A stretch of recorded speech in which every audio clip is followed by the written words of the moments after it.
Price lord. നിങ്ങളെല്ലാവരെയും blessed മോർണിംഗിലേക്ക് യേശു ക്രിസ്തുവിൻ്റെ നാമത്തിൽ സ്വാഗതം ചെയ്യുന്നു.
പ്രിയരെ, അനുഗ്രഹിക്കപ്പെട്ട ഒരു പ്രഭാതം കൂടെ നമ്മുടെ ജീവിതത്തിൽ അനുവദിച്ചു തന്ന വലിയവനായ ദൈവത്തെ നമുക്ക് ഒരുമിച്ച് ചേർന്ന് നന്ദി പറയാം.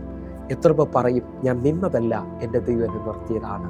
ഒന്നുകൂടെ പറഞ്ഞു കഴിഞ്ഞാൽ 2024 ജാനുവരി മാസം 8-ാം തീയതി വരെയും എന്നെയും എൻ്റെ കുടുംബത്തെയും പ്രത്യേകിച്ച് പകർച്ചവ്യാധിയിൽ നിന്നും അനേക പ്രതികൂലത്തിൽ നിന്നും പ്രതിസന്ധിയിൽ നിന്നും കണ്ണിരക്കശമണി പോലെ സൂക്ഷിക്കുകയും വിടുവിക്കുകയും ചെയ്ത വലിയവനായ ദൈവത്തിന് നന്ദി പറഞ്ഞുകൊണ്ട് ഈ പ്രഭാത ചിന്തയിലേക്ക് നമുക്ക് ഒരുമിച്ച് അടുത്തു വരാം.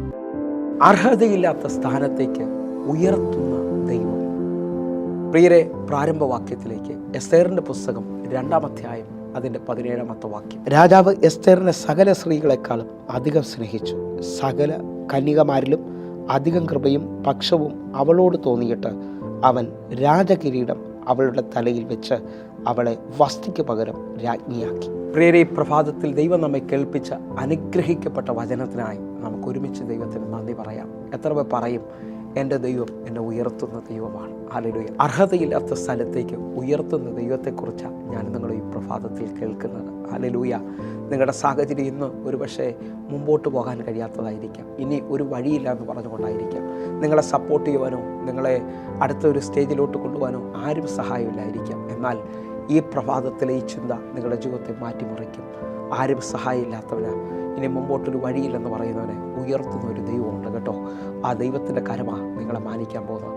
ആ ദൈവത്തിൻ്റെ ശക്തിയാണ് നിങ്ങളുടെ മേളിൽ വെളിപ്പെട്ട് വരാൻ പോകുന്നത്. എസ്തേറിനെ കുറിച്ച് ആഴമായി പഠിക്കാമെങ്കിൽ എസ്തേറിന് അപ്പനും അമ്മയും ഇല്ലായിരുന്നു. 2-ാം അധ്യായം അതിൻ്റെ 7-ാമത്തെ വാക്യം വ്യക്തമായി പറയുന്നു, മൊർദെഖായി അവളെ എടുത്തു വളർത്തിയതാണ്. ഹല്ലേലൂയ. അവളെ സപ്പോർട്ട് ചെയ്യുവാനോ അവളെ ഉയർത്തുവാനോ വേറെ ആരും ഇല്ലായിരുന്നു. പക്ഷേ ദൈവം ഒരാളെ ഉയർത്തുവാൻ തയ്യാറായാൽ, ദൈവത്തിൻ്റെ കരം ഒരാളെ മാനിക്കുവാൻ തയ്യാറായാൽ, അത് ബുദ്ധിക്കും ചിന്തയ്ക്കും അപ്പുറത്തായിരിക്കും ദൈവത്തിൻ്റെ മാന്യത ഒരുത്തൻ്റെ മേളിലേക്ക് വെളിപ്പെടുന്നത്. അപ്പനും അമ്മയില്ലാത്ത സാഹചര്യങ്ങളില്ലാത്ത ഒരു സ്ത്രീയെ എൻ്റെ ദൈവം ആ പട്ടണത്തിൻ്റെ രാജ്ഞിയാക്കി തീർക്കുകയാണ്. നിങ്ങൾ വിശ്വസിക്കാമെങ്കിൽ ഈ പ്രഭാതത്തിൽ ഉയർത്തുന്ന ദൈവത്തിനെ കാണുവാൻ തയ്യാറാകണം. അർഹതയില്ലാത്ത സ്ഥലത്തോട്ട് കൊണ്ടുപോകുന്ന ദൈവത്തെ കാണണം. ദാവീദിനെക്കുറിച്ച് പറഞ്ഞാലും ഇത് തന്നെയാണ്. ഹല്ലേലൂയ. മൂത്ത 7 സഹോദരന്മാരെയും അപ്പൻ മുൻനിരയിൽ നിർത്തുമ്പോൾ ഇളയ തന്നെ കാട്ടിലേക്ക് തൻ്റെ ആടുകളെ മേയ്ക്കുവാൻ തെളിവിട്ടെങ്കിലും എൻ്റെ ദൈവം ദാവീദിനെ കണ്ടു. ഹല്ലേലൂയ. ദാവീദിനെ ഇസ്രായേലിൻ്റെ രാജാവായി ദൈവം മാനിച്ചതായി കാണാൻ കഴിയും. അങ്ങനെ വിശ്വസിക്കാമെങ്കിൽ പഴയ നിയമത്തിൽ യോസഫ് എന്ന് പറയുന്ന ഒരു വ്യക്തിയെ നമുക്ക് കാണാൻ കഴിയും. തൻ്റെ സഹോദരന്മാർ തെള്ളി ഒറ്റപ്പെടുത്തി പൊട്ടക്കിണറിലേക്ക് വലിച്ചെറിഞ്ഞെങ്കിലും അവിടെ നിന്ന് പൊത്തീഫറിൻ്റെ വീട്ടിലേക്കും അടിമച്ചന്തയിലും കാരാഗ്രഹത്തിലേക്കും തെല്ലപ്പെട്ട ആ യോസെഫിനെ ദൈവം ഒറ്റ ദിവസം കൊണ്ട് കാരാഗ്രഹത്തിൽ നിന്ന് ആളെ അയച്ച് വിളിപ്പിച്ച് കൊട്ടാരത്തിലേക്ക് കൊണ്ടുപോകുന്നത് കാണാൻ കഴിയും. ആ കൊട്ടാരത്തിൽ ഉയർത്താവുന്നതിൽ ഏറ്റവും വലിയ വലിപ്പത്തിലേക്ക് ദൈവം കൊണ്ടുപോയി മന്ത്രി പദവി കൊടുത്തു. എന്നെ ശ്രദ്ധിക്കാമെങ്കിൽ യോസെഫിനെ ഉയർത്താവുന്ന അതേ ദൈവം ഈ പ്രഭാതത്തിൽ നിങ്ങളെയും മാനിക്കുവാൻ, നിങ്ങളെ ഉയർത്തുവാൻ ശക്തനാണ്. ഒന്നുകൂടി ഒരു പദത്തിലേക്ക് വരികയാണ്.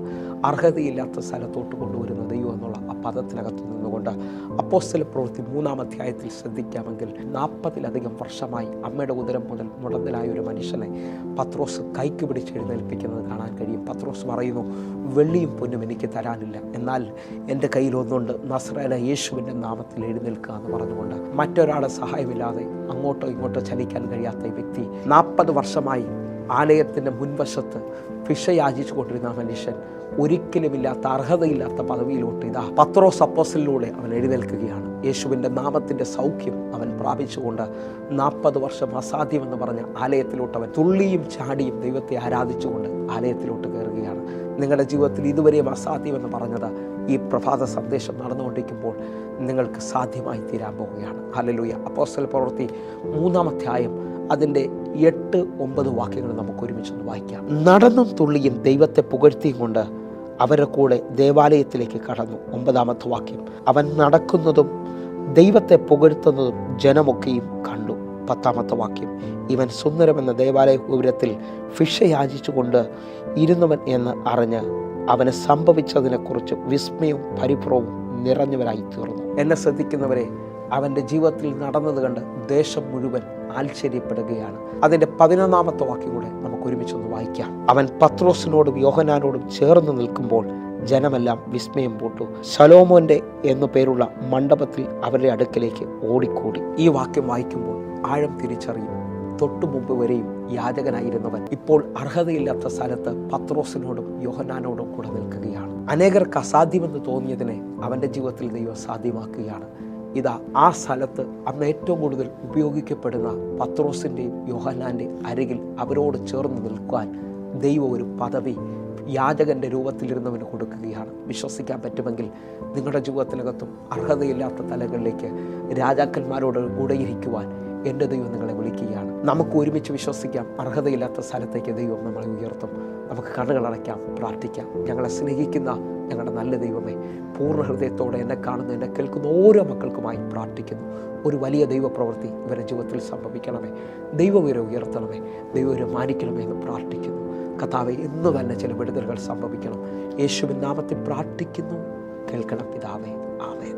പ്രിയരെ, ഈ പ്രഭാത സന്ദേശം നിങ്ങൾക്ക് അനുഗ്രഹമാകുന്നെങ്കിൽ നമ്മുടെ യൂട്യൂബ് ചാനൽ സബ്സ്ക്രൈബ് ചെയ്യുകയും ഫേസ്ബുക്കിലേക്ക് നിങ്ങൾ ജോയിൻ ചെയ്യുകയും ചെയ്യണമെന്ന് ഓർപ്പിക്കുന്നു. അതേപോലെ തന്നെ എല്ലാ ദിവസവും ഇന്ത്യൻ സമയം 6 മണിക്ക് നമുക്ക് സൂമിൽ ആരാധന നടക്കുന്നു. നിങ്ങളെയും ഞാൻ ക്ഷണിക്കുകയാണ്. നിങ്ങൾ കടന്നു വരണമെന്ന് ഓർപ്പിക്കുന്നു.